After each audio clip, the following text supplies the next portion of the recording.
he earned $685 million. In 2003, he filed for bankruptcy. That's Mike Tyson, one of the highest paid athletes in history. $400,000 a month just to maintain his lifestyle. 2 Bengal tigers. A gold chain that cost $173,000. A birthday party that ran $410,000. And you might be thinking, okay, that's extreme. That's not me. But here's what nobody tells you.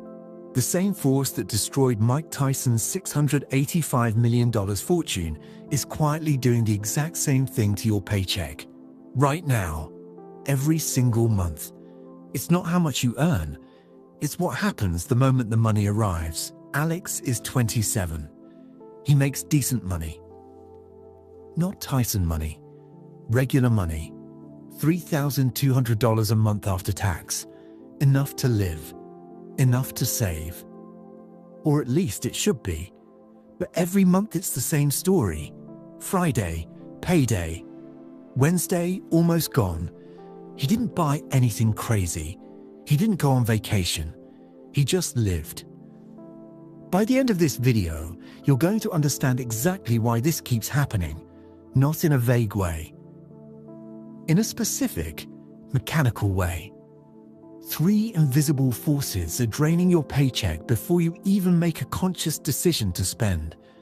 And once you see them, you can't unsee them. Alex thinks he knows where his money goes. Rent, food, transport. The usual. He could tell you roughly how much each one costs. He's not careless. He's not irresponsible. He just never quite gets ahead. Here's why.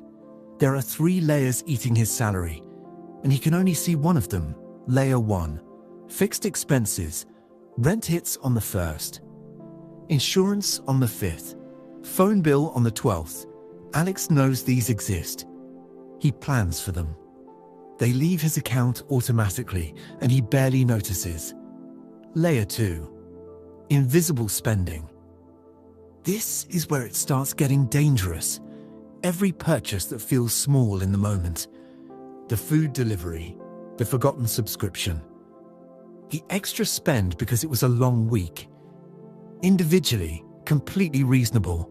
Together, silently consuming 20 to 30% of everything he earns, every month, without a single alarm going off. Layer 3. This is the one nobody talks about. Every time Alex earns a little more, a raise, a bonus, his lifestyle quietly adjusts upward to match it. Slightly nicer apartment. Eating out more. Upgrading his phone a year earlier than he needed to. None of it feels excessive. But his expenses grow every single time his income grows. Which means the gap between what he earns and what he saves stays exactly the same. More money comes in. More money finds somewhere to go. Alex works harder. Alex stays in the same place. That's not bad luck. That has a name. And the name is lifestyle inflation. Back to Mike Tyson for a moment. $685 million earned across his career. Court documents from his divorce revealed he was spending $400,000 every single month just to maintain his lifestyle. Legal fees between 1995 and 1997 alone, $9 million. A birthday party, $410,000. Pagers and cell phones, $230,000. In June 2002, he owed $8,100 a month just to care for his tigers. In 2003, he filed for bankruptcy. $23 million in debt. The man who once earned $30 million for a single night of boxing could not pay his bills. Now here's what makes this relevant to you and Alex. Tyson didn't lose his money because he stopped earning. He lost it because his expenses had permanently inflated to exceed whatever came in. He wasn't spending more than he earned in any dramatic, obvious way. He was just living the life that felt normal for someone at his level. And that life cost more than even $685 million could sustain. Economists have a name for this: the Ratchet effect. Once your standard of living goes up, it almost never comes back down. Psychologists at Princeton found that people don't measure their financial well-being against an objective number. They measure it against what feels normal to them.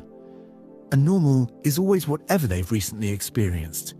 So every upgrade becomes the new baseline. And the baseline only moves in one direction. This isn't a celebrity problem.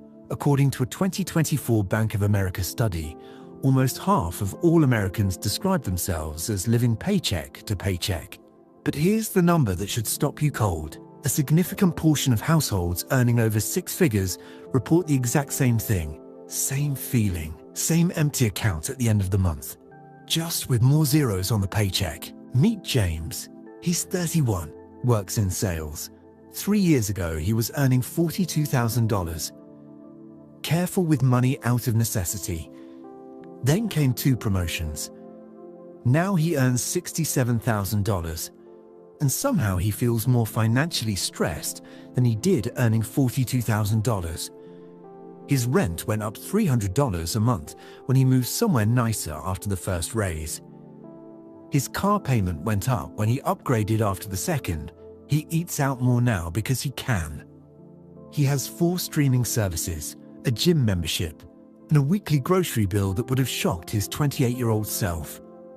He's not irresponsible. He just became someone who lives like a person earning $67,000. And that person, it turns out, needs every single dollar of it. Here is the part that changes everything. The system is not designed to help you keep your money. It is designed to absorb it. Think about the exact moment your salary hits your account. What happens before you make a single conscious decision? Rent is already gone, scheduled on the 1st. Insurance already deducted. Subscriptions auto-renewing throughout the month. By the time you open your banking app and actually look at your balance, hundreds of dollars have already left. Automatically, silently, without asking permission. This is intentional. Companies discovered long ago that the most effective way to charge someone is to make the payment invisible. A $15 subscription feels like nothing. But the average American household now spends over $273 per month on subscription services alone, according to a 2024 study. That's over $3,200 a year.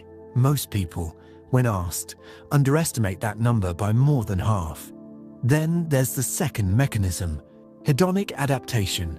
Your brain is wired to normalize everything you experience. The first time you order food delivery, it feels like a treat. The 10th time, it feels like dinner. The first time you live in a nice apartment, you notice every detail. 6 months later, it's just where you sleep. Your brain constantly resets what feels normal, which means you need more, just to feel the same. And then there's the most insidious one of all, social comparison. Princeton researchers found that people don't measure their financial situation against a number. They measure it against the people around them. Your colleague buys a new car. Your friend moves somewhere better.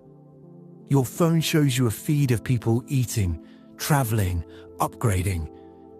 Your brain reads this as signal, as evidence of what a normal life looks like. And spending that would have seemed excessive 3 years ago now feels completely reasonable, because everyone around you appears to be living that way. These 3 forces, automatic payments, hedonic adaptation, social comparison, run continuously. They don't take days off.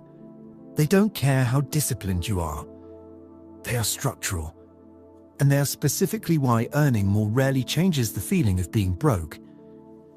The system absorbs the raise before you even notice it arrived. So what does Alex actually do? Not what should he do in theory. What does he do this week? Specifically, step 1. He audits his fixed and recurring expenses tonight. Not his general spending, just the automatic charges. He goes through his last 2 bank statements. Writes down every subscription, every direct debit, every recurring payment. Adds them up. Most people are genuinely shocked by this number. Alex finds 3 subscriptions he forgot existed. $43 a month. He was paying for things he hadn't touched in months. He cancels them immediately. $516 back in his pocket this year. From 1 hour of work. Step 2. He assigns every dollar before it arrives. Before next Friday's paycheck hits, he decides exactly where each portion goes. Fixed expenses first. Savings second, treated as a bill, not an afterthought. What remains is what he actually has to spend, not the full number in his account. The remainder after the important decisions are already made. This single shift, deciding before the money arrives, removes the moment where impulse can interfere. Step 3. When his next raise comes, he saves half of it before adjusting his lifestyle. If his take-home increases by $300 a month, $150 goes to savings automatically before he ever sees it. He will not miss money that never entered his spending account. But over 12 months, he will have accumulated $1,800 without feeling a single sacrifice. Step 4. Once a month, he resets his baseline. He looks at what normal felt like 2 years ago. Not to feel guilty, just to remember that his current expenses are choices, not requirements. Some of them are worth keeping. Some of them are just lifestyle inflation wearing a disguise. Alex doesn't need to earn more. He needs to stop the invisible drain first. Remember Mike Tyson, $685 million, bankruptcy.